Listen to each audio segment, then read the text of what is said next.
오늘 말씀은 고린도전서 15장 9절부터 10절 말씀입니다. 우리 구약 282쪽입니다. 고린도전서 15장 9절부터 우리 10절까지 282쪽입니다. 우리 9절, 10절 우리 합독하여 드리겠습니다. 나는 사도 중에 가장 작은 자라. 나는 하나님의 교회를 박해하였으므로 사도라 칭함받기를 감당하지 못할 자니라.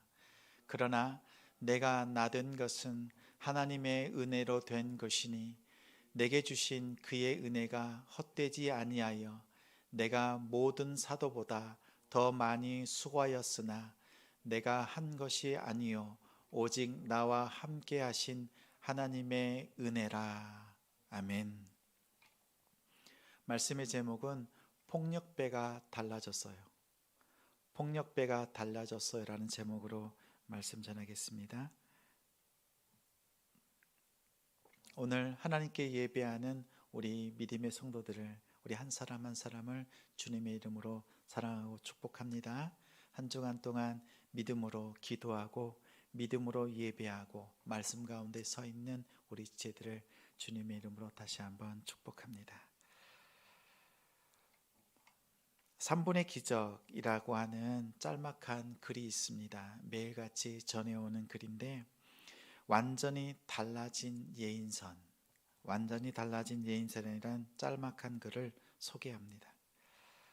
어떤 항구에 예인선 한 척이 있었습니다. 예인선은 큰 배가 항구에 들어올 때에 안전하게 정박하도록 그 배를 밀고 또 당기면서 정박하는 것을 도와주는 배입니다.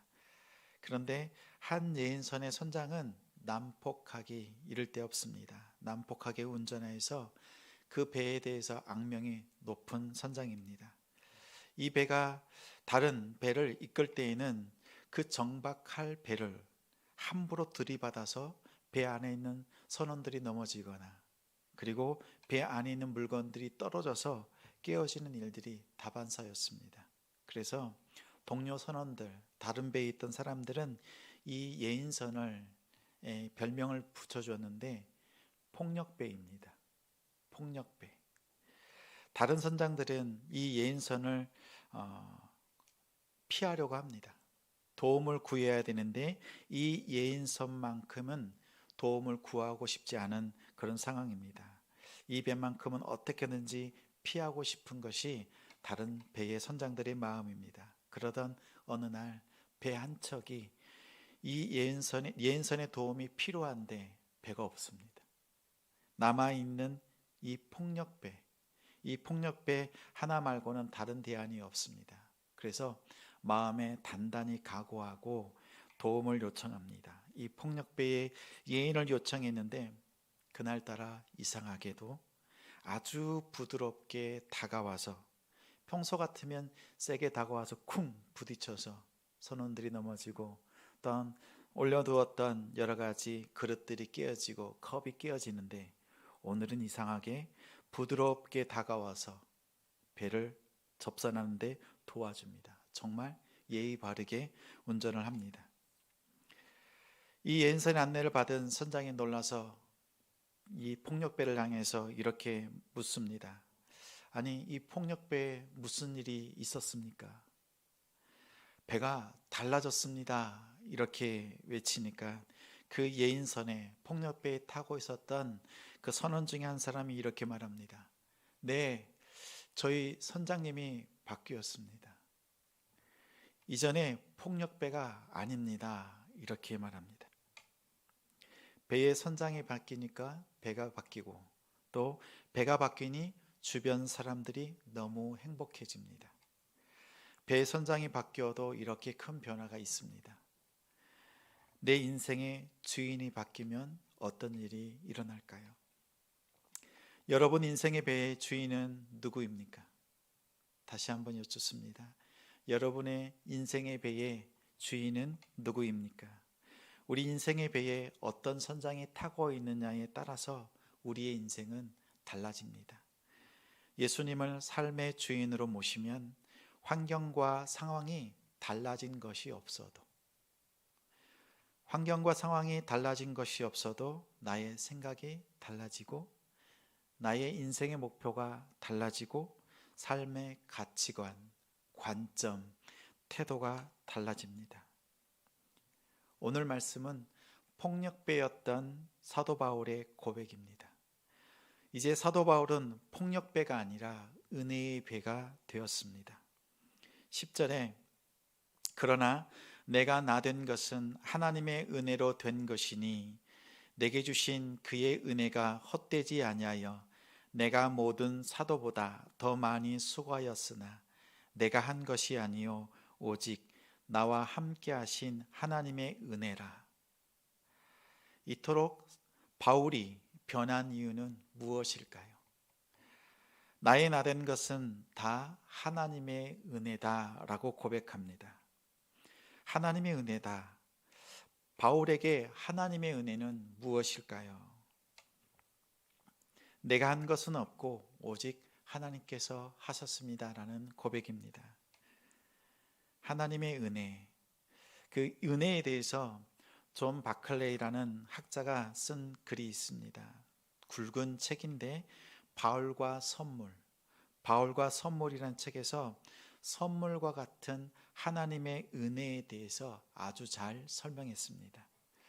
선물 또는 은혜라는 이 단어는 헬라어로 카리스입니다. 카리스. 선물과 은혜를 뜻하는데 이 말의 뜻은 이러합니다. 로마의 사람들이, 그 당시의 사람들이 선물을 주고받을 때에 이 선물 카리스를 사용했습니다. 이 선물은 사회적 유대 관계를 형성할 때 그 사람과 가까워지고 싶고 또한 무엇인가 서로의 관계를 이루기 위해서 선물을 주고받는데, 선물은 받는 사람이 아무런 대가 없이 받는 것이 아니었습니다. 선물을 주면 그 선물에 대한 답례를 꼭 해야만 했습니다. 어떠한 형태로든지. 마치 오늘날 우리 결혼식장의 풍경과 같습니다. 우리 하객들이 축의금을 신랑과 신부에게 선물로 줍니다. 그러면 신랑과 신부는 반드시 기억하여서 그 하객에게 무슨 좋은 일이든 그렇지 않은 일이 있을 때에 나중에 상응하게 보답을 해야 합니다. 마치 그 당시에 로마의 이 카리스, 선물의 뜻이 이러했습니다. 그러면 이 카리스가 신약 성경에도 쓰여졌는데 과연 그러면 유대인들에게는 어떠한 뜻이 있었을까? 이 책에는 이렇게 설명합니다. 유대인들에게 있어서 선물과 답례에 대해서는 가난한 자에게 베푸는 자비를 의미합니다. 자비로운 행동은 하나님께 충성을 바치는 것이며 또한 헌신된 삶을 살아가는 것, 이렇게 소개합니다. 자비를 베푸는 사람은 종교적인 경건을 위해서 자비를 베풉니다. 이것은 하나님께 대한 충성이자 헌신이었다. 받는 사람에게는 답례를 기대하지 않습니다. 유대인들도 베풀었지만 받는 사람에게는 답례를 기대하지 않지만 반면 대신에 하나님께 기대했습니다. 내가 이렇게 자비를 베풀면 이 사람은 나에게 답례를 하지 않아도 되지만 하나님께서 나에게 베풀어 주실 거야. 내가 헌신하고 충성하면 하나님께서 나에게 더 좋은 것으로 베풀어 주실 거야. 하나님께서 답례해 주실 거야. 이러한 의미가 담겨 있었습니다. 우리 존 바클레이에 따르면 유대인들과 로마인들도 마찬가지로 둘 다 선물의 행위에 대해서 답례를 기대했습니다. 선물 또는 은혜, 이 카리스에는 로마인은 받는 사람에게, 그러나 유대인은 하나님께 기대했습니다. 선물은 공짜로 받는 것이지만 그에 상응하는 답례가 포함된 개념입니다. 우리가 누군가에게 베풀었을 때에 하나님께서 우리에게 주시는 그 답례를 기대했던 유대인들, 우리의 마음도 그러한 부분들이 일정 우리 안에 담겨져 있지요. 그런데 오늘 이처럼 그 은혜 안에 담겨져 있는 그 뜻을 사도 바울은 우리에게 말씀을 통해서 전합니다. 폭력배 바울이 달라진 이유, 첫 번째, 감당할 수 없는 하나님의 사랑 때문입니다. 첫 번째, 감당할 수 없는 하나님의 사랑 때문입니다. 우리 8절과 9절에 보면 맨 나중에 만삭되지 못하여 난 자 같은 내게도 보이셨느니라. 나는 사도 중에 가장 작은 자라. 나는 하나님의 교회를 박해하였으므로 사도라 칭함받기를 감당하지 못할 자니라. 이렇게 말씀합니다. 장관이나 또 선거철이 되면 선거 후보자 이렇게 등장하지요. 또 연예인 중에 많은 사람들이 있습니다. 특히 작년에 또 재작년에 보면 많은 사람들이 과거의 지은 죄 때문에 발목 잡혔습니다. 과거의 세금 미납 또는 위장 전입, 논문 표절, 청탁, 비리 이런 것뿐만 아니라 심지어 과거에 어렸을 때의 학창 시절의 폭력, 성희롱, 성폭력, 살인 등 과거에 발목 잡힌 사람들이 한둘이 아닙니다. 오늘 말씀 본문의 주인공인 사도 바울도 과거에 발목 잡힌 사람 중에 한 사람입니다. 그는 그의 히브리식 이름은 사울입니다. 히브리식 이름으로 살았던 그 청년으로 살았던 자기의 과거를 오늘 우리가 읽었던 본문의 세 가지로 이렇게 말했습니다.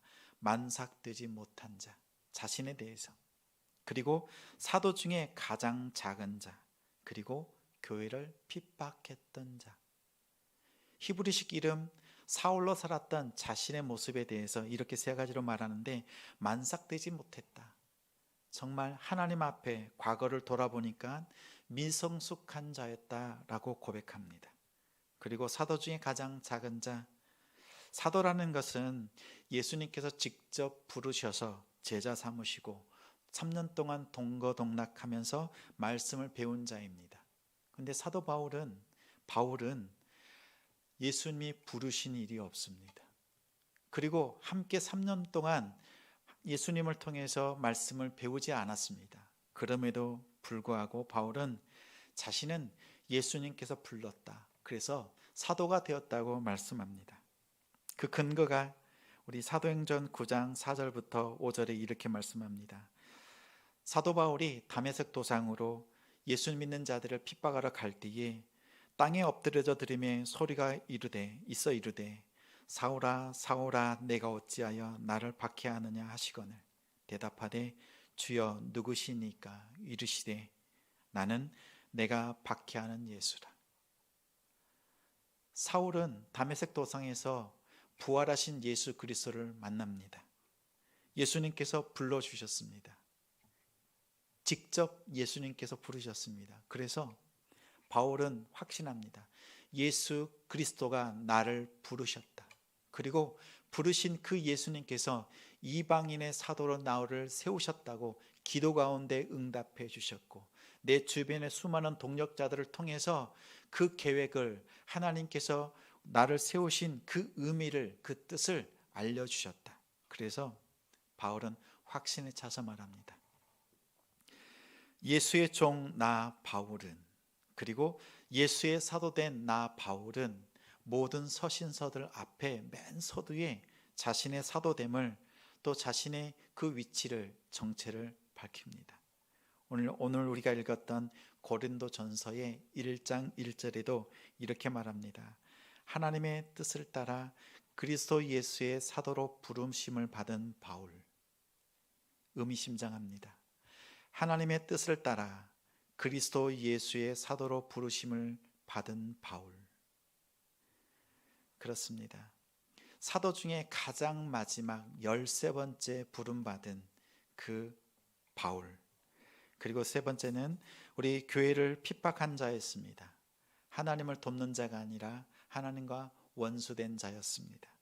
특히 교회를 핍박했던 바울은 사도행전 7장에 스데반 집사가 설교할 때에 하나님을 모독한 죄로 그는 스데반 집사는 마땅히 죽어야 될 것으로 이해하고 여러 사람들의 옷을 맞는 증인으로서 앞장섰습니다. 이후에 사울은 예수 믿는 자들을 핍박하고 옥에 가두고 죽이며 성도와 교회를 핍박했습니다. 이렇게 만삭되지 못했고, 그리고 사도 중에 가장 마지막 사도, 그리고 교회를 핍박했던 자신의 과거, 이 과거가 있었습니다. 그러나 그의 과거가 발목 잡지 못했습니다.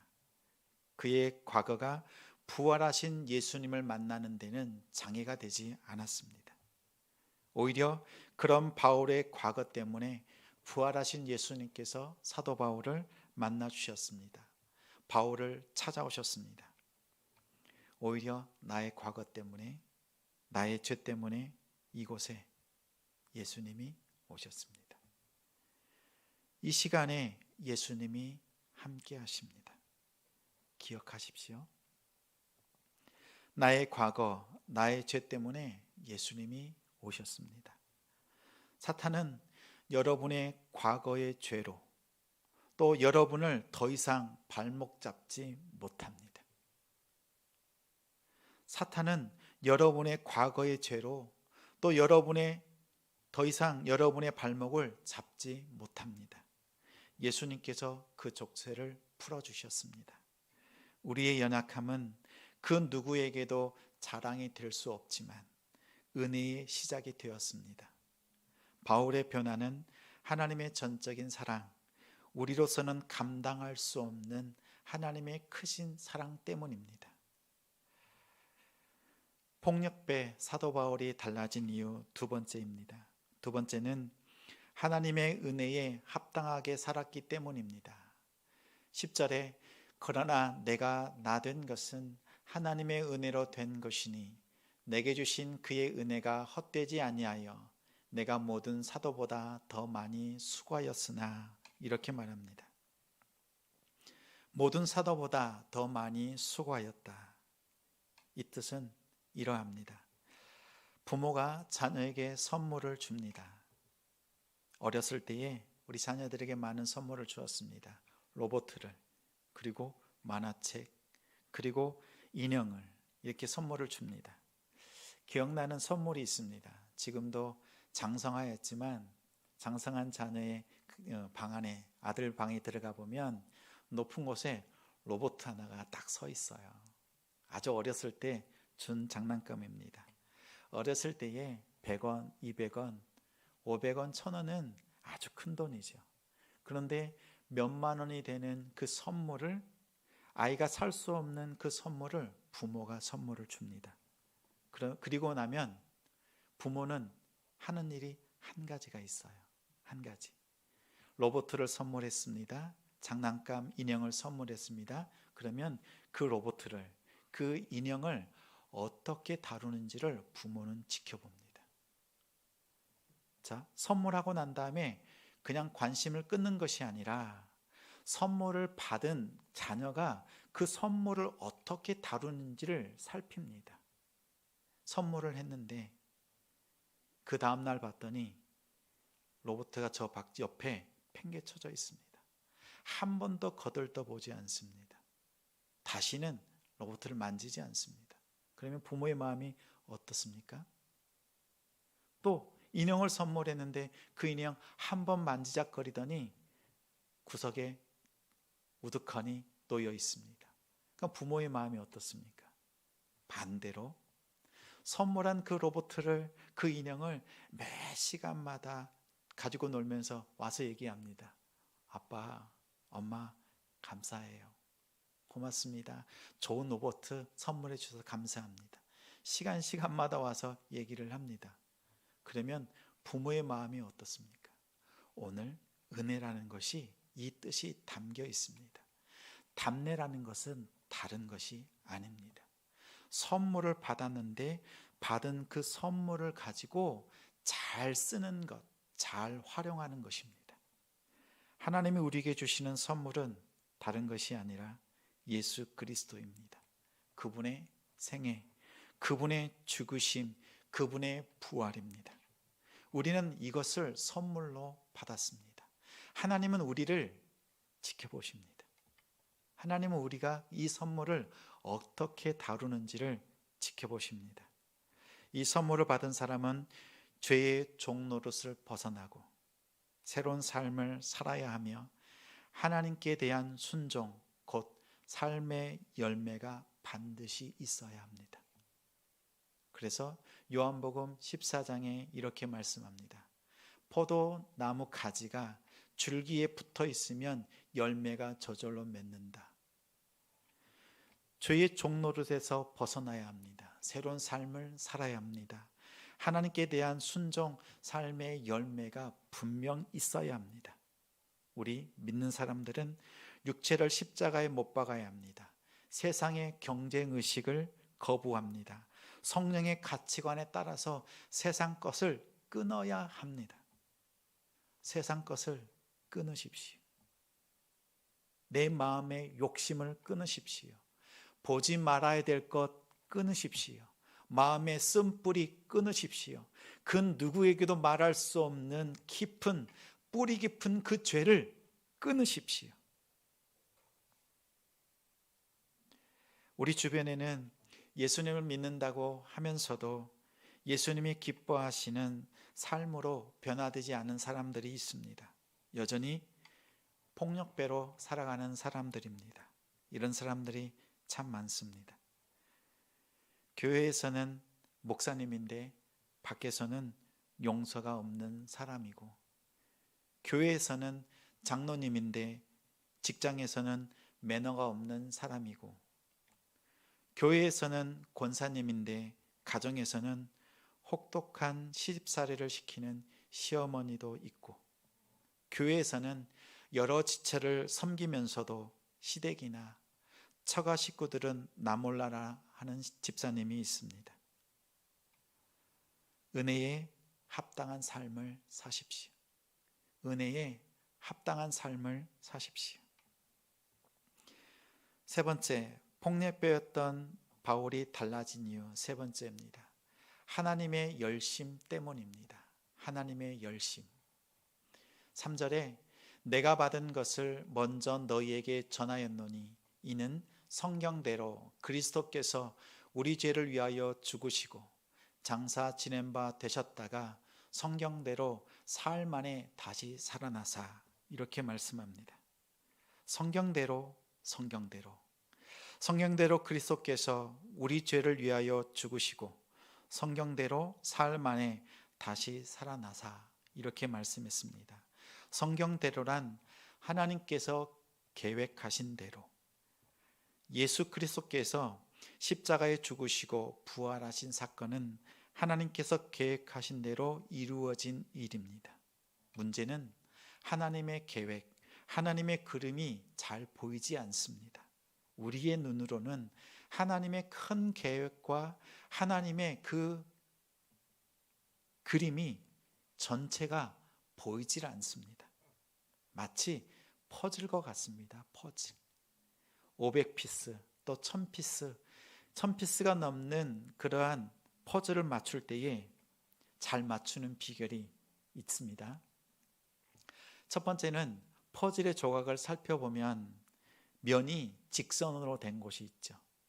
두 면이든 한 면이든 직선으로 된 곳이 있습니다.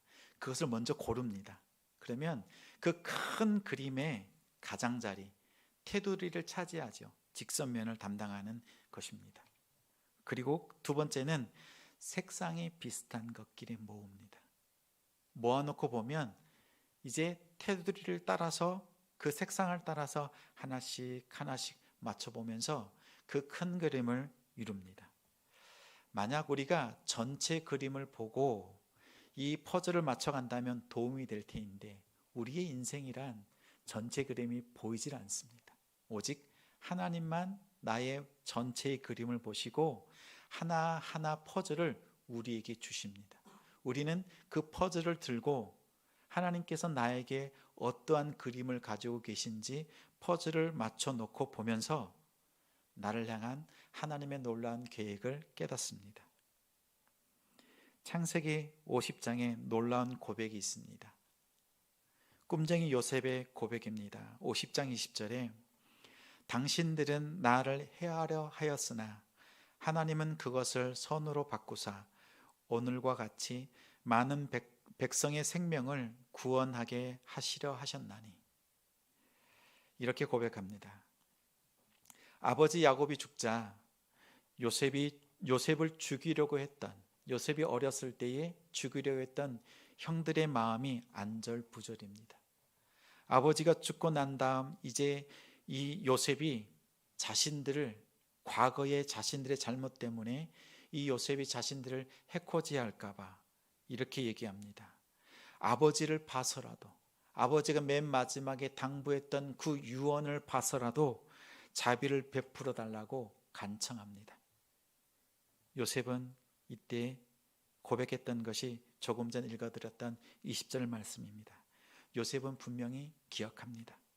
하나님께서 요셉을 죽음의 웅덩이에서 건져내셔서 애굽으로 먼저 보내시고 애굽의 총리가 되어서 애굽 사람들을 뿐만 아니라 가나안의 야곱과 또 요셉의 형제들까지 모두 생명을 건지도록 그 기근 가운데서도 구원받도록 이 요셉을 먼저 보내셨다는 것을 깨달았습니다. 요셉은 이 모든 것을 살폈습니다.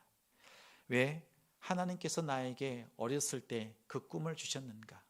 하늘의 별들이, 해와 달이 요셉을 향하여서 절을 하고 볏집단들이 요셉을 향하여서 절을 하였던 그 꿈, 그리고 자신이 애굽의 총리가 되어서 왜 이곳에 서 있는가, 이것을 깨달았습니다. 그리고 하나님이 주시는 그 퍼즐들을 하나 둘 맞춰 놓고 보니 요셉이 지나온 모든 일들을 살펴보니 마지막 퍼즐은 구원이었습니다. 구원.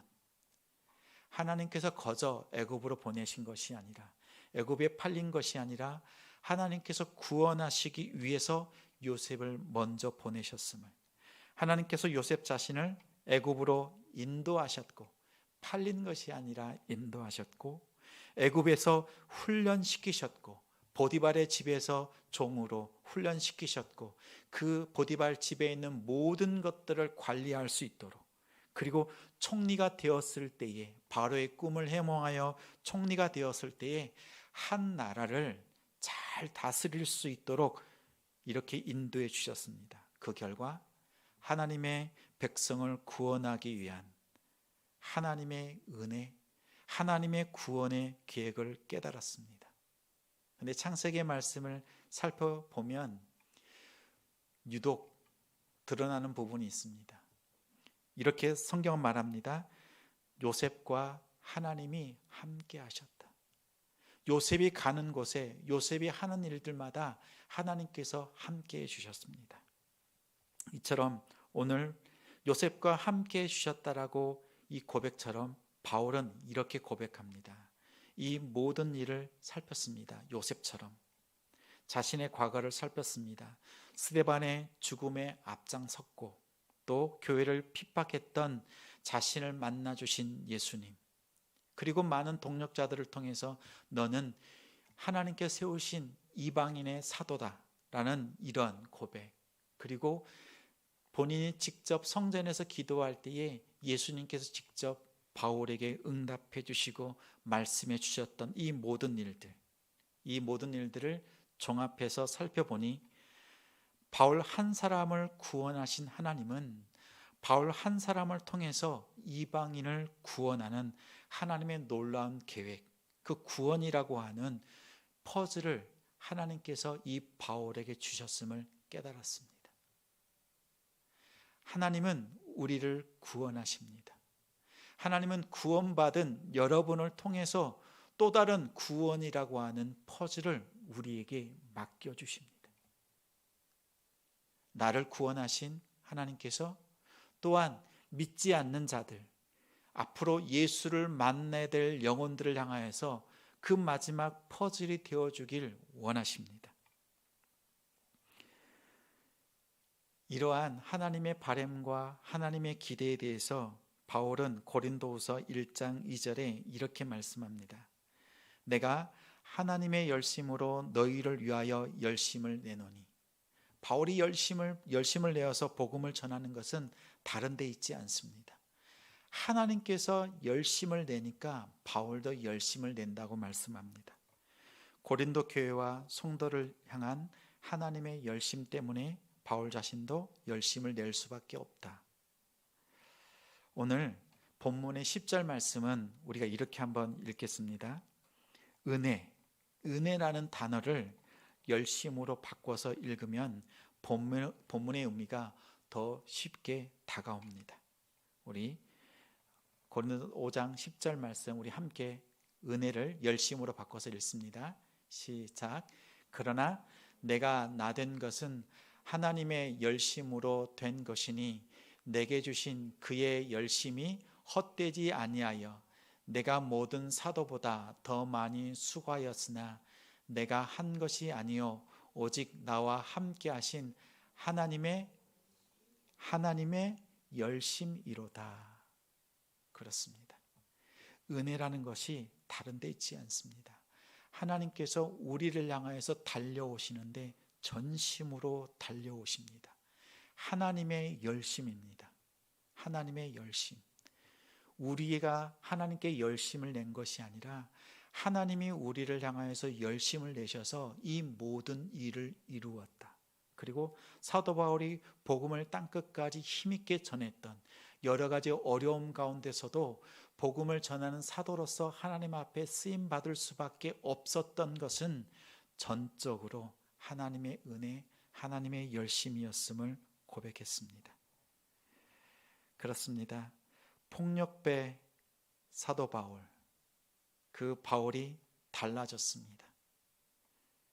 폭력배였던 사도 바울이 달라졌습니다. 그 이유는 첫째, 감당할 수 없는 하나님의 사랑 때문입니다.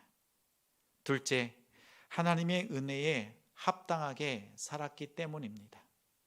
셋째, 하나님의 열심 때문입니다. 감당할 수 없는 하나님의 큰 사랑이 우리를 덮습니다. 그리고 하나님의 은혜에 합당하게 살았습니다. 그리고 셋째는 하나님의 열심이 우리를 향하여 달려오고 있습니다. 오직 이 은혜 가운데 살아가는 우리 성도님들이 되시기를 예수님의 이름으로 축복합니다.